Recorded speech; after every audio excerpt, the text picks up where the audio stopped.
Fatkeqësisht, ne nuk kemi një antidot për fostoksinën. Jo ne, por gjithë bota nuk ka një antidot i cili të jetë i licencuar ose si për medikamentet tjera, si për opiatet që ne kemi dhe gjithë FDA-ja kanë nxjerrë një medikament kundër që është kundër helmi, për fostoksinën nuk ka. Në momenti që ne marrim tabletën dhe e konsumojmë direkt, më pas kjo është vdekje prurse.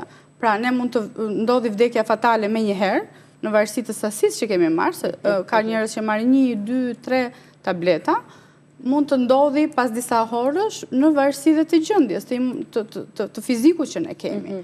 Pra, një pacient i cili është i ri, ka një hemodinamik më të mirë. Pra, godet, fostoksina ku godet? Godet sistemi kardiovaskular. Ne jemi koshient, por sistemi kardiovaskular në çdon. Dhe organet e tjera pushojnë? Patjetër, sepse bën një vdekje qelizore, bën një acidozë metabolike, bën një vuajtje indore.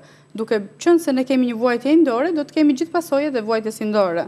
Pra, por jemi koshient. Këtë duhet ta themi që pavarësisht se organizmi jon po çdon, pavarësisht se ne jemi në një shok kardiogjen, ne jemi koshient.